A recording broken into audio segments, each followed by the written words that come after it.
Saya tanya nih, kenapa kita sholat? Tuh, udah puluhan tahun sholat, nggak tahu kenapa harus sholat.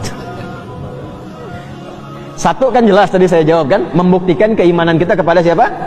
Allah. Itu baru hablum minallahnya. Sedangkan dalam Islam itu kan dua konsepnya, hablum minallah, yang kedua hablum minal makhlukat, bukan hanya dengan manusia, dengan hewan, dengan tumbuhan dan sebagainya. Nah, kalau yang pertama kaitan dengan Allah, selesai kita, begitu salam selesai dengan Allah. Kaitan dengan manusianya apa? Maka muncullah Quran surah ke-29 ayat ke-45. Innas salata tanha 'anil fahsya'i wal munkar.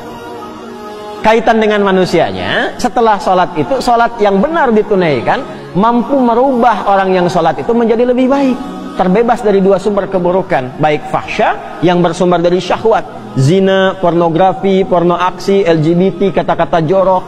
Jadi nggak ada orang sholat kalau sholatnya benar itu kata-katanya kotor tuh nggak ada. Nggak ada orang sholat yang terjebak LGBT.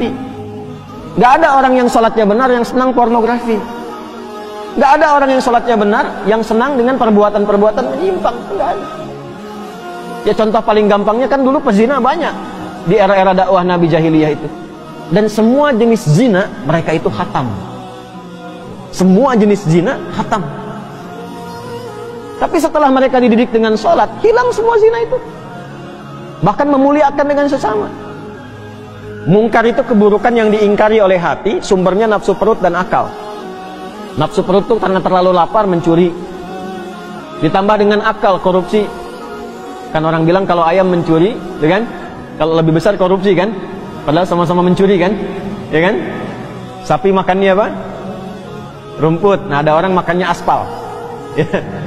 Yang harusnya 7 cm jadi 5 cm jadi 2 cm gitu kan? Ya?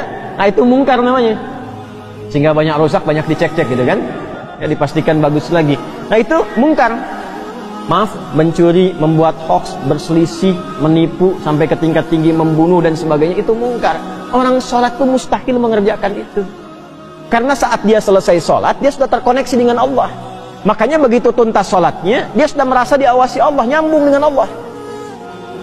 Ya bagaimana orang diawasi Allah berbuat maksiat ketika dia sadar Allah mengawasinya?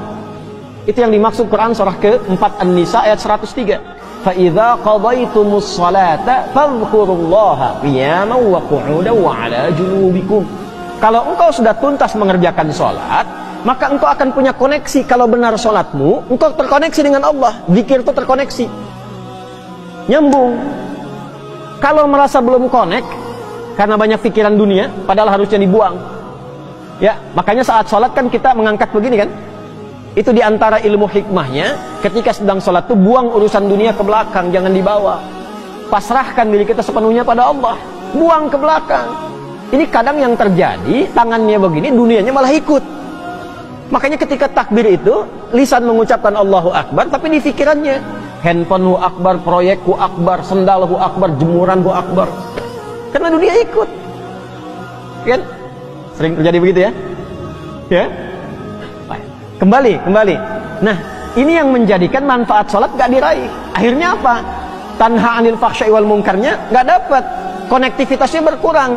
Untuk menutup itu pasca sholat, kemudian diajarkan zikir. Kenapa akhirnya istighfar, zikir pertama yang kita ucapkan?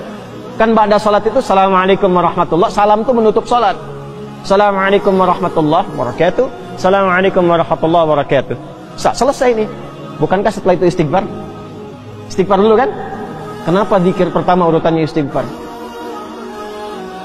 Karena kita memohon ampun kepada Allah, karena barangkali yang harusnya khusyuk itu maksimal terganggu dengan keadaan pikiran yang tidak bisa dikontrol. Itulah sebabnya. Nah, istighfar itu membuka kita supaya menyambung terus, sehingga ketika subhanallah, alhamdulillah terkoneksi. Keluar dari masjid sudah ingat Allah. Makanya kalau keluar dari masjid ingat Allah, tidak akan pernah terjadi tertukar sendal. Ingat Allah. Nggak ada kehilangan kotak infak. Nggak ada. Nah, kalau keluar dari masjid saja sudah bagus, apalagi dibawa ke rumah, dibawa ke kantor, nggak akan berbuat maksiat. Nah, itu tujuannya tanha anil fahsya'i wal munkar. Nah, yang bisa menyampaikan itu dan memastikan betul-betul menjadi baik, itu ulama pendidik.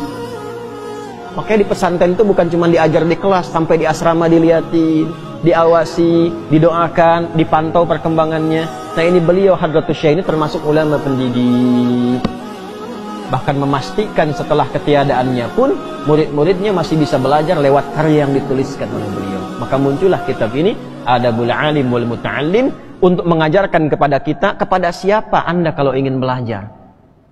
Kalau yang ingin belajar pada ulama pengajar, bagaimana cirinya? Kalau ingin belajar pada ulama pendidik, bagaimana cirinya? Dan apa manfaatnya? Jelas?